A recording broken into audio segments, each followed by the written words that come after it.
A very good evening to you. Thank you so much for joining us here at Ebru Primetime News. Trust you have had a good day and a good Wednesday.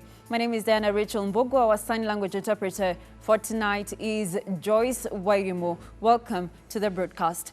Now, the Education Ministry says that so far 35 schools have been affected with COVID-19, even as cases continue to spike in the country. While appearing before Education Committee of the National Assembly, Education Principal Secretary Belio Kipsang says 17 learners and 33 teachers had been infected with the virus, even as government intensifies measures to curb the cases. Our reporter Jeff Hayemba attended parliamentary committee proceedings and filed the following report.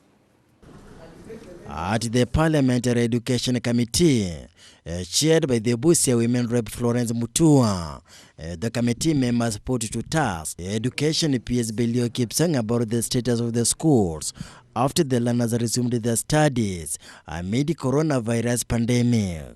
Members of Parliament are concerned about the welfare of the students, with many undertaking their studies with no precautionary COVID-19 measures, including social distancing and wearing of the face masks. That is because if they are not protected, they will bring back, even they contribute in spreading the virus. And some of us who may not even be in school may be affected because of the omissions that we will be having in schools. Our biggest problem are us as adults. I saw the other day adults and parents dancing Jerusalem in bus. And so many of us attending political rites without masks. And yet we want our children to maintain social distancing in schools. Yet we cannot do it as parents, as adults, and as leaders. We shall be hypocritical if we want to punish our children not to go to school because of social distance when we are doing the opposite as adults, as parents, as leaders of this country. Kipsang told the members of Parliament until now there are no plans to close the schools, despite increasing cases of COVID-19, apportioning blame to the parents of being contributors of the cases by defying COVID-19 measures. The virus has spiked. Yesterday, the positivity rate was 20%. And therefore, this will continue being a major challenge. Yet we are going to ensure that our schools are open. We are not about to close our schools unless advised by the health professionals. The worrying trend is the number of the students and teachers so far infected with the coronavirus. A nominated member of Parliament, Denita Gatti, raised a concern about the consideration of disabled learners in the government program of supplying desks. Denita Gatti feels so many of the learners have been marginalized during the pandemic. I would wish to hear what specific considerations are there. Because learners with disabilities live in this constituency. I want to hear what the ministry has put in place before it goes, or otherwise it needs to say another question. Their disability friendly chairs. They are aligned to the disability of our children. They are aligned. And they are not only 15, they are 30, because there are 15 primary schools and 15 secondary schools. The government made a partial reopening of schools, beginning with grade 4, class 8, and form 4s. A full batch of the learners were to resume by November. However, it's apparent this might remain a pipe dream following the surging cases of coronavirus. Reporting for Ebru TV, I'm Jeff Hayemba. Now, President Uhuru Kenyatta has called for an urgent extraordinary meeting over the surge of COVID-19 cases in the country. The country Wednesday recording a high of 1,018 cases, the second time the new cases have surpassed the 1,000 mark in under a week since the reopening of the economy. 16 deaths were also recorded in the last 24 hours, bringing the fatalities to 950. The surge in COVID-19 cases over the last few days has seen the president call for an urgent meeting to discuss the situation that threatens to reimpose more stringent restrictions as a majority of Kenyans fail to follow the guidelines in a bid to flatten the curve. In a statement sent to newsrooms, State House indicated that the meeting will take place on the 4th of November. This coming as the country recorded a high of 1,018 positive confirmed cases out of a sample size of 6,649. This being the second time the new cases have surpassed the 1,000 mark in under a week. Last Thursday, Kenya's COVID-19 cases clocked 1,068, which was the highest number in a single day since the reopening of the economy. The number of deaths as well have continued to double over the last week, with the country now recording a total of 950 after 16 more deaths were recorded. Meanwhile, 426 patients have recovered from the disease, 312 from the home-based care program, while 114 have been discharged from various hospitals. Now, health unions have issued a fresh strike notice to the government after conciliatory meetings initiated by the Labour CS stalled. The unions say that the government has delayed promotions, failure to address and implement collective bargaining agreements of redesignations. The unions have termed it as demoralizing that the ministry had for years promised to effect promotions only to backtrack and employ delay tactics. Union of Clinical Officers, Kenya National Union of Nurses, Kenya Health Professional Society, Kenya National Union of Laboratory Officers, and Kenya Union of Nutritionists and Dietitians threatened to cease offering services after the Ministry of Health failed to address their grievances. And this is because I'm sure you can bear me witness that since May of this year, we have been here. We issued the first strike in May. We suspended. Speaking in Nairobi, officials said that they would paralyze operations in all national hospital departments despite a spike in coronavirus infections. And we asked for very simple things. We asked, please tell us where the promotions and redesignations have reached. Convene a meeting so that we can discuss and agree on how they are going to promote, taking into consideration the years of stagnation. Led by Clinical Officer Unionist Peter Washira, they made it known that despite the unions showing goodwill and compliance by suspending the strike to allow for talks, discussions have remained unfruitful. They have not even called a meeting. We have not even seen a response from the ministry. And the most unfortunate thing is that we have been played in the past several times. They have announced the halting of screening of COVID at all points of entry in the country and will only resume work after issuance of letters of promotions. All the border points, all the ports of entry, all the seaports, we are going to withdraw our services. There will be no corona screening in these ports of entry after midnight today, because we are not going to be at work. Now, away from matters health, Data Commissioner Nominee Immaculate Kasait has said she will ensure security of the personal data of Kenyans and protect the same from any abuse from whichever quarter, if approved by the Parliament. While appearing before the National Assembly Communication, Information and Innovation Committee, Kasait, who served as Director of Voter Registration and Electoral Operations at IEBC, told MPs about her vast experience, which she believes will be translated into transformative once she takes over. Our reporter Jeff Haemba back again with more details. Immaculate Kasait, do hereby swear to testify on all matters in question. Immaculate Kasait was on Wednesday the guest of the Parliamentary Communication Innovation Committee of the National Assembly, ready for vetting as the Data Commissioner. I have the capacity to quickly learn.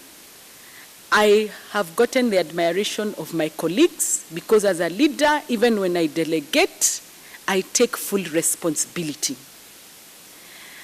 And I always tell my staff, I have your back, because I believe I have the capacity to inspire staff to push limits.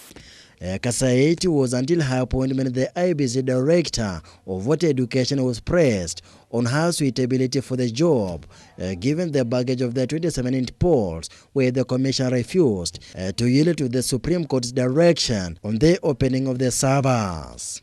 I want to ask you, in light of the very many public outpouring of dissatisfaction with the handling of many things, including data at IEBC, and I want to also invite you to find that data here includes electronic data that was handled during the last election, and in particular the presidential elections results. Data that the Supreme Court said should be accessed, given access to. Data or access which was never given. Again, I want you to look Kenyans in the eye and say, with the background of the last disputed election, and we are where we are in Kenya today because of that serious dispute, that you can look Kenyans and say that you carry that confidence, that we can give you the data, that onerous responsibility of being data commissioner. Convince us that you have that with you.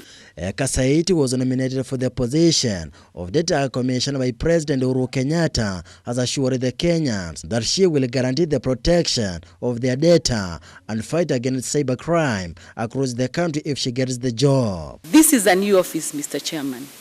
I believe with my capacity and demonstration of how I have gone into an institution with no systems, no policies, and with deadlines, I have performed. Whether it is at the Electoral Commission, whether it is at IED, where I chaired the setting up of the Solomon Islands, and whether it's the safeguarding gains for women, the draft constitution as feeder, I'll be able to demonstrate that I'm a transformative leader. There can be no hotter job to serve in this country than that of working in an election management body. It is in a country you serve Kenyans, and you know that because of the adversary system we have, there is a winner, there is a loser. So you will always be caught in between. It's a referee job. The Data Commissioner will be responsible for the enforcement of the Data Protection Act, with duties such as exercising oversight on data processing operations, promoting self-regulation among data controllers, promoting international cooperation in data protection, and conducting research on data processing development. If approved by the committee, Kasait will be expected to set the standards regarding the handling, storage and sharing of personal and corporate data. This will now pave way for a national rollout of the Huduma number cards under the National Integrated Information Management System names. Reporting for Ebru TV, I'm Jeff Haemba.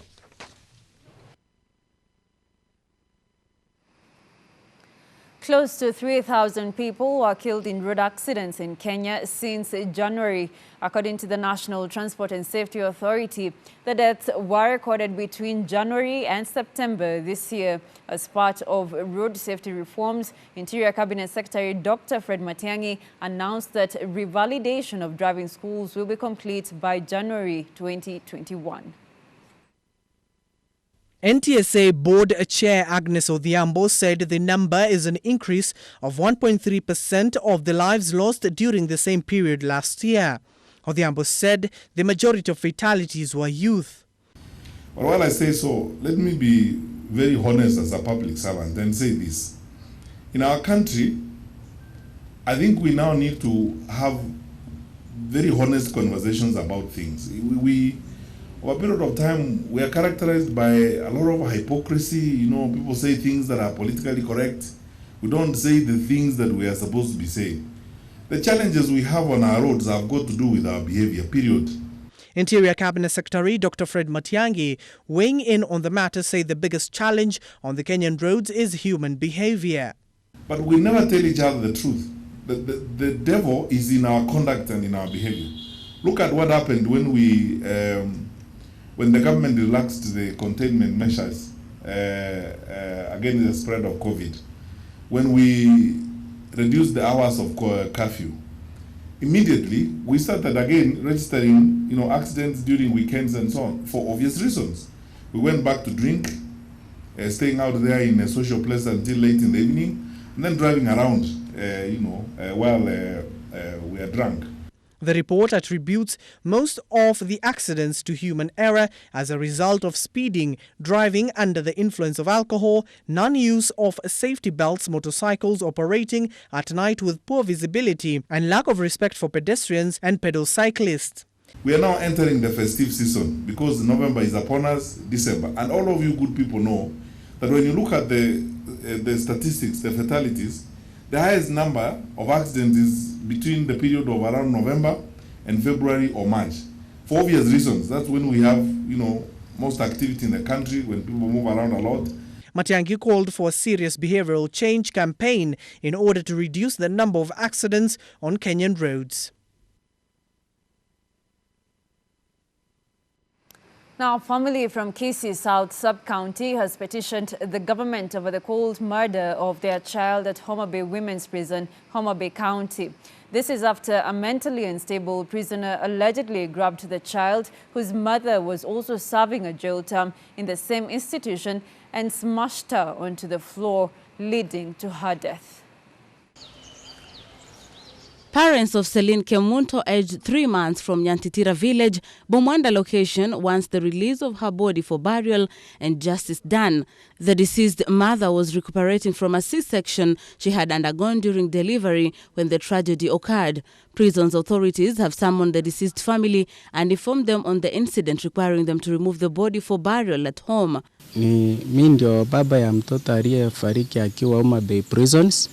Na alinyongwa na mmoja wa wafungwa waliokuwepo huko. Nilipoitwa huko waliniambia mtoto wako aliaga ghafla na aligongwa na mmoja wa wafungwa na alikuwa ni kama mwenda wazimu. However, Boniface Ogero, the father of the deceased, declined to do so and instead demanded for a post-mortem to be conducted on the body pending litigation. Kwa hivyo tungependelea uchukue mtoto wako uende ukamzike nyumbani. Sasa kutoka hapo ndienda nikapiga ripoti kwa polisi, nikarudi nikaenda mpaka mortuary, nikaona mtoto na nikawa nahitaji wa mtoto afanywe postmortem na aletwe nyumbani kwa gharama ya serikali. He further wanted the prison to meet the post-mortem, mortuary and transportation expenses to Kisii for burial, citing negligence on their part.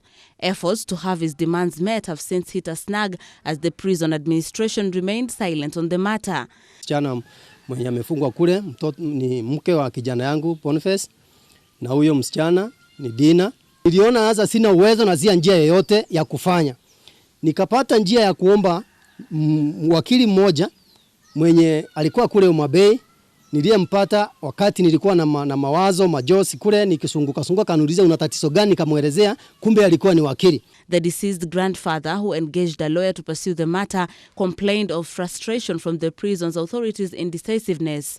He vowed to press for his innocent granddaughter's killers to be held accountable.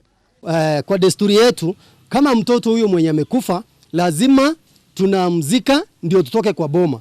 Sasa mtoto amekaa kule ni mwezi mzima umeisha. Hajatupea mtoto kulingana na barua aliyeandikiwa. Barua aliyepewa alidinda kuichukua mara ya kwanza. Mara ya pili baadaye nikaja nikaambiwa ameichukua. Sasa imekuwa ni shida ya kutuwekea tu ni kitendawili ya kutuambia subiri mpaka leo hii. Tangu tarehe 1 hadi leo hatujaiona habari yoyote kuhusu mtoto ama kuhusu mwili huo.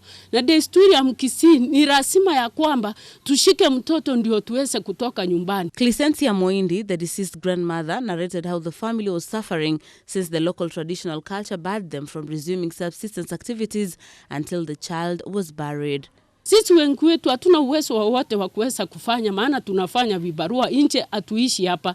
Tulipokuja nyumbani tumeishi hapa nje, hatuna mbele wala nyuma. Hatuna mtu wa kutusaidia. tunalia kwa serikali iweze kutusaidia tutoe ule mwili tushike, ili angalau tupata amani, tufanya hata kibarua, maana imekuwa vigumu. Tunapokaa hapa nje hakuna vile tutakula, tukitoka nje kwa barabara hata tutafute namna, mtu anakuuliza na iliendaje, mwili mlifanyaje. Ningeomba serikali iweze kutusaidia, ichukue hatua ili tuweze kusaidika, maana huyu mtoto wetu amekufa katika gereza ambayo ni mahali pa serikali. Busara Naman for Ebru TV. Now, moving on, President Uhuru Kenyatta Wednesday morning signed into the law the Independent Electoral and Boundaries Commission Amendment Bill number 3 of 2019 and the County Outdoor Advertising Control Bill of 2020. The amended IEBC law establishes a selection panel to oversee the filling up of vacant positions at the Commission as well as future appointments to the electoral agency. The new law also sets the criteria for the selection of IEBC commissioners and outlines the qualifications of members of the selection panel. The President also signed into law the County Outdoor Advertising Control Act, seeks to streamline outdoor advertising in the counties by ensuring a balance between commercial, environmental and public safety considerations. The Act recognizes the growing importance of outdoor advertising as a revenue stream for county governments and provides a uniform licensing regime across the 47 counties.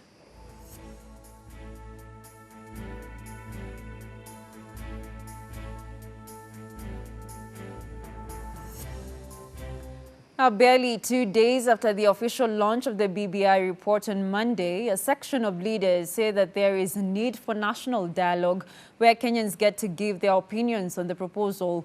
Elsewhere, the Institute of Human Resources Management now wants a lean technical committee formed, noting that the issue of human resource management had not been fully covered by the document. Have a look. According to IHRM Chairman Joseph Onyango, there was a need for more discussion around the report, saying that they should be given a chance to add their input. Consider for the institute to be considered in being in a technical committee that will look at those proposals made with an angle of people management. In other news, a section of Machakos County Assembly members are now saying the unveiled report needs improvement. Wanavyosema mgao wa kaunti utatoka kutoka 15% mpaka 35%, hiyo ni vizuri kwa wananchi, lakini pia nayo isikuje pia na vitu zingine pale, imebeba vitu zingine. Labda kaunti ziambiwe zilipe walimu na hiyo pesa, ama labda another sector zikuwe ni pesa za kulipa mishahara, sio pesa za kwenda kufikia mwananchi wa kawaida pale chini. Led by Ekalakala MCA Stephen Mwanthi, the MCAs proposed amendments on ward development funds, proposing improvement, arguing that much work is at ward levels. Kwanza turuhusu mwananchi ajisomee na aelewe yale mambo yamezungumziwa na hii report, kwa sababu tukiingilia sisi kama wanasiasa tutawaelekeza raia kwa ile njia sisi tunaona inatufaa.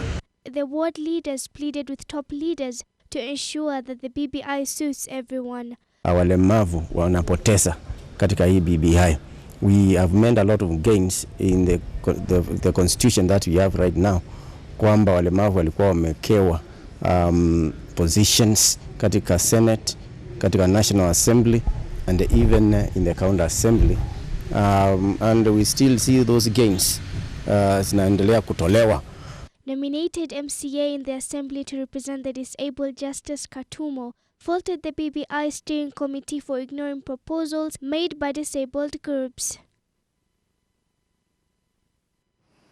Still on the BBI, members of parliament from marginalized communities have threatened to boycott Building Bridges Initiative report with claims it does not factor in their demands. The MPs who had earlier on presented their demands on the BBI task force faulted it of ignoring them. Led by Robert Pukose of Ndebes, Charles Kamuren of Baringo South, Geoffrey Omuse of Teso South, they urged President Uhuru Kenyatta and opposition chief Raila Odinga to revisit the process by making amendments to the report before subjecting it to a referendum. The question is very pertinent, and we thank the Deputy President for bringing it out in Bomas. after you have sorted the problem of 5 big communities in this country, what have you done about the remaining 37 communities? Umefanya nini? Mukuri akikuomba county na kuuma. Our leaders are lying to us wakisema kwamba wakisha solve problem Nairobi kwa national level ati hiyo sasa Kenya iko sawa. Just because hatujapigana Migori County doesn't mean hatuna mashida. Just because Nairobi ndio vita inafanyika haimaanishi kwamba pale Endebess hakuna shida. But we are tired of this tokenism. Raila Omolo Odinga ambaye ndio mkubwa wetu pale Nyanza anafikiria akipatia Mkuria nomination amesolve problem ya Wakuria. Our problems are bigger than nomination. Kila kabila iko na mambo yake. Ya? Kwanza tuji-identify kwamba sisi ni kabila fulani. Mimi ni Musabot, huyu ni Mteso, huyu ni Mkuria, huyu ni Endorois. Ya? Na tumesema tukubali kabila zetu. Na baada ya kukubali kabila zetu, tuone kwamba interest ya community zetu zimewekwa kule mezani. So wale ambao wanaanza kumislead wa Kenya kwamba imeisha, tunaenda referendum. Msitutishe, hatuendi saa hii referendum, bado tunafuatilia kuangalia kwamba masilahi ya kila moja imewekwa katika BBI. Tunataka kusema hivi, it's about the nation. Sio mambo ya chama, sio mambo ya Jubilee, sio mambo ya ODM. Ingekuwa mambo ya chama, mheshimiwa rais angekuja pamoja na mheshimiwa former prime minister. So this is about the nation. Now, moving on, 73% of the population feel that devolution has made a difference in the country since the inception of the 2010 Constitution. Another 15% think that devolution has not made any significant impact in their lives. According to an InfoTrack poll, Kakamega County realized most of its development goals, while Nairobi and Mombasa City dwellers were angry and frustrated due to the lack of social support, environmental challenges coupled with congestion, pollution, as well as economic pressure. 7 years down the line, devolution was hailed to be the country's silver bullet to many challenges dogging the country's key sector like education, health, agriculture, roads and transport. 73% of you feel that devolution has made a difference at the devolve unit, according to an InfoTrack poll. The poll, conducted between December 2019 and January 2020, has highlighted the top-performing counties in the country. Leading the pack is Kakamega County, followed by Kwale, Makueni, Kisumu and Uasin Gishu. That we then generated 36 odd, key performance indicators for. Then, whether it be from agriculture to health to education to roads and transport, trade and industry, water management, environment, planning, social services, even things like dealing with, drugs and contrabands. Then the top performing county. The bottom 5 counties are Mandera, Samburu, Isiolo, Wajir and Tana River. Look at the overall county track index by region, then let me start off with Central. In Central, the top performing county is Nyeri with 49.3. At the coast, the top 2 in Central are Nyeri and Murang'a. Murang'a scored 47.5. At the coast, the top 2 performing counties are Kwale and Lamu, with the Lamu really showing great improvement at the coast. However, Nairobi and Mombasa City dwellers are an angry and frustrated lot due to lack of social support and environmental challenges, coupled with congestion, pollution, as well as economic pressure. So that you can, if you're interested in a specific county, then you can look at the details in terms of sampling frame. Suffices to add that everything in terms of sample was done at 95% degree of confidence. Abdiaziz Hashim, Ebru TV.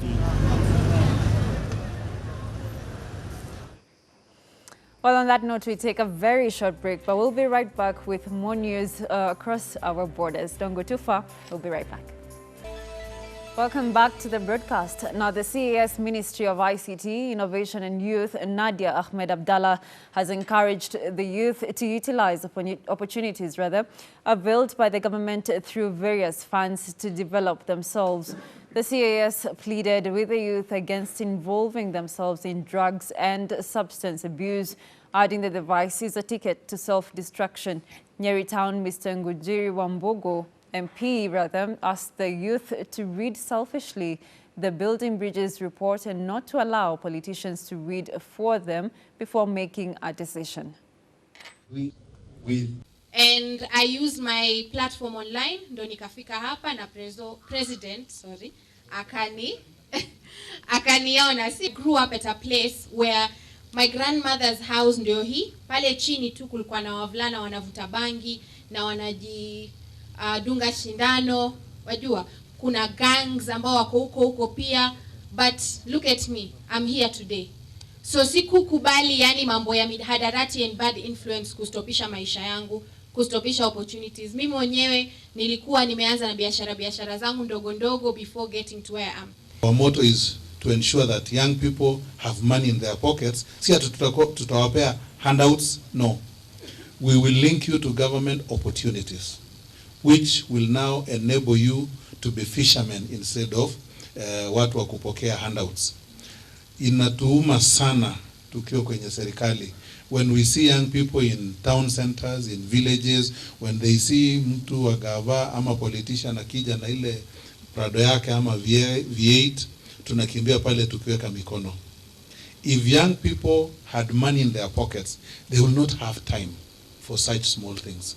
They will just be minding on what to do to be enriched, to be empowered, and to be economically enabled. This message we are going out to all the young people in Kenya, telling them that they are young people who are making a difference using this small money that has been given by government, lakini chenye inawahitaji tu ni muwe na fikra ya kujijenga. So let's go out and take advantage of these affirmative funds that gava imeweka, tujijenge, tujiendeleshe na tuache hii maneno ya mihadarati, drugs, substance abuse, alcohol. You'll never grow with them. Now, beyond our borders, vote counting is still underway in Tanzania's high-stake general election, following nationwide reports of restricted internet access, plus the arrest of an opposition leader in the semi-autonomous island of Zanzibar. Some 29 million registered voters on the mainland and some 566,000 in the island of Zanzibar are expected to make their voice heard amid rising concern for democracy. Long queues could be seen at several voting centers across the country well before the polls opened in the general election that was preceded by acts of violence and alleged intimidation by the government of President John Pombe Magufuli that saw an opposition candidate for the Zanzibar presidency arrested on the eve of the election.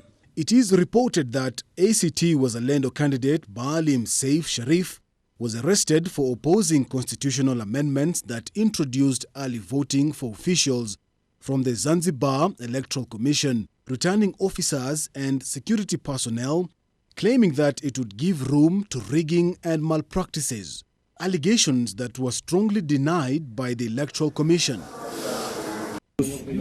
Makamanda tumekamata kula hapa zimeshapigwa kwenye maboksi, zimepigwa zote CCM. Na hii ni mambo ya aibu kabisa kabisa. The election has reportedly been largely incident-free, save for pockets of incidents of alleged vote rigging. Rais Magufuli, kwa sasa hivi hapa tunazichoma moto, tunachoma moto. Kula zote hizi, kula zote za CCM. And claims that some agents of the Chadema party being denied access to some polling stations. Tanzanians are voting amid rising concerns for democracy under President John Magufuli, who is seeking a second term. Long deemed a haven of stability in Eastern Africa, observers say Tanzania has seen a worrying crackdown on opposition and freedom of speech under the 60-year-old Magufuli and his Chama cha Mapinduzi party, which has been in power since 1961. His main challenger is Tundu Lissu of the biggest opposition party, Chadema, who survived an assassination attempt 3 years ago. He returned from Belgium in July, where he had undergone rounds of treatment for the gunshot wounds. 15 candidates are running for president, including former Foreign Minister Bernard Membe, an ex-colleague turned critic of Magufuli, who defected from the ruling party and now leads ACT Wazalendo. Already, the international community, led by the African Union, the British High Commissioner, and the US Embassy plus the United Nations had called for free, fair and credible elections, while also calling for a cessation of chaos and intimidation. The country's election commission has 7 days to declare the winner, who is supposed to have garnered a simple majority. After that, the president-elect will assume office the soonest possible. Currently, Tanzania's constitution does not allow for the challenging of election results in court. Now, as protesters in Nigeria demand an end to a police unit known as Special Anti-Robbery Squad, SARS, observers say the U.S. and other nations have a role to play. VOA's Salem Solomon has the story. Nigerians continue to call for an end to the country's Special Anti-Robbery Squad, or SARS, a police unit accused of excessive violence against civilians. That call can also be heard in other parts of the world, such as the Houston, Texas area, home to one of America's largest populations of Nigerian Americans. The area includes the district of U.S. Representative Sheila Jackson Lee, who with the Congressional Black Caucus sent a letter asking Nigeria's president to investigate the police unit. What is happening now with SARS and the peaceful protest of Nigerians that has been responded to by bloodshed and violence is unacceptable. She's also urging the U.S. State Department to call a session of the UN Security Council to investigate human rights abuses. We want the United States to take a firm stand with President Buhari against this violence and to recognize that people who protest have a right to do so without violence. Protests erupted earlier this month when a video was released showing officers killing a man who was dragged out of a hotel. Other Nigerians began sharing separate videos of alleged police abuses and extrajudicial killings. Last week, soldiers in Lagos opened fire on demonstrators protesting police brutality, killing 12 people, according to Amnesty International. Nigerian President Muhammadu Buhari has urged protesters to begin a dialogue with the government. The government has promised to hold police officers accountable for any wrongdoing. Opal Tamedi, a Nigerian-American human rights activist and co-founder of Black Lives Matter, says the recent incidents signal a tipping point. I think what we're seeing now is a courageous movement that has risen up, that has said enough is enough. Rights groups say they have documented extensive abuse of protesters and evidence security forces planned some actions in advance. Adote Akwe with Amnesty International USA spoke to VOA. In Awassa, we found that there was credible evidence that there was efforts to shut off short-circuit TV that would have monitored how the police behaved, which indicates that they were planning a very brutal crackdown, and that's unfortunately what happened. Akwe urged the government to exercise restraint and called on the government to open space for an independent investigation. Salem Solomon, VOA News, Washington. The U.S. presidential elections are getting much attention in Turkey amid increased tensions between the two countries. As Dorian Jones reports from Istanbul, many see Donald Trump as having a good relationship with Turkish leader Recep Tayyip Erdogan, while others believe challenger Joe Biden will bring a more assertive and pragmatic approach. Turkish President Recep Tayyip Erdogan further ratcheted up US-Turkish tensions Sunday, daring Washington to impose sanctions on Turkey. Erdogan was responding to Washington's condemnation of Turkey testing its recently acquired Russian-made S-400 missile system. Washington claims the missile purchase violates US law and compromises NATO defense systems. The threat of US sanctions on Turkey has grown as NATO member Turkey deepens its ties with Russia. But analysts say as US-Turkish tensions worsen, Erdogan's relationship with President Trump has deepened. Trump has been the only link, basically, between Turkey and Washington. the relations have been so bad over the past couple of years that the Erdogan-Trump phone line, what's called the bromance between the two, have actually been the only link that prevented a full rupture in many ways. Critics accuse Trump of remaining silent over Turkey's deteriorating human rights record, despite broad international condemnation. Presidential challenger Joe Biden is strongly critical of Trump's relationship with Erdogan, promising a more assertive stance towards Turkey. With the Biden administration, you're almost certainly going to have more of a narrative on human rights and democracy, as has traditionally been the case in the Turkish-US relationship. We've always had US using carrot and stick. Yes, we want you to be our geopolitical partner, but also we want you to put your house in order, kind of a thing. Turkey is strategically important to the US and NATO allies, with Iraq, Iran and Syria as neighbors. Biden has worked with Erdogan on Syria and other hotspots during the Obama administration, and Ankara is banking on the Democrats' pragmatism if he should win.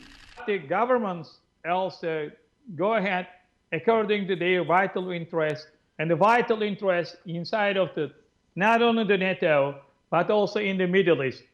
Without Turkey, you cannot go ahead in the Middle East and the Black Sea. Whoever wins the US presidential election, what to do with Turkey is likely to be one of the most pressing and vexing issues during the next 4 years. Dorian Jones for VOA News, Istanbul. All right, let's take a look at the world of sports. President Uhuru Kenyatta today commissioned the construction of the proposed Ulinzi Sports Complex, which sits on 35 hectares of land in Lang'ata Barracks, Nairobi.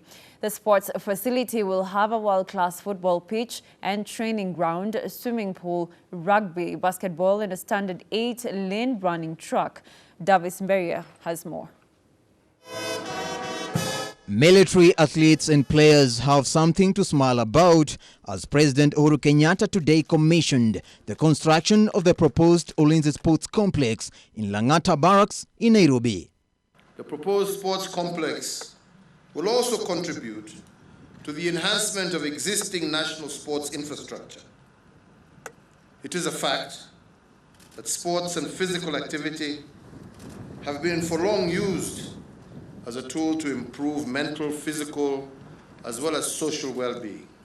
The sports complex, which sits on a 35-hectare land, once completed will have 7,500-seater stadium capacity, with soccer, rugby, football pitch, and a standard 8-lane running track. The two facilities exemplify Kenya Defence Force's transformative orientation.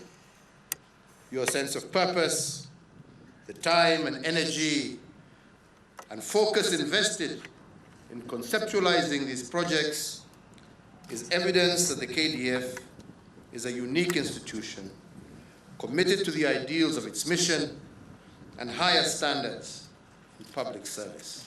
On completion, the proposed Ulinzi Sports Complex will play a central role in the development of sports in the KDF across the entire sports spectrum. The football pitch will now serve as a home ground for the Kenya Premier League side Ulinzi Stars, who are currently based at Afraha Stadium in Nakuru. This indeed is a manifestation of your obligation and zeal to develop proactive solutions that enhance the welfare of the military fraternity and by extension the larger Kenyan community. The playgrounds will also provide opportunities for the teams of KDF to play in a wider range of competitive sports with other defense forces, both regionally and internationally. According to President Uhuru Kenyatta, the complex will not only boast the sporting infrastructure in the military, but also sportsmen in the country. These characteristics are desirable not just for our soldiers, but also for the wider Kenyan society as we know it. The works of Ulinzi Sports Complex is projected to be completed in a 1-year time. Davis Mberia, Ebru Sports. All right, this is where we wrap up our broadcast tonight. Thank you so much for joining us as always and for always choosing Ebru to keep you informed. My name is Diana Rachel Mbugua. Our sign language interpreter for tonight has been Joyce Wairimu. Thank you. Have yourself a lovely night, and I'll leave you with the weather forecast. God bless you and see you soon.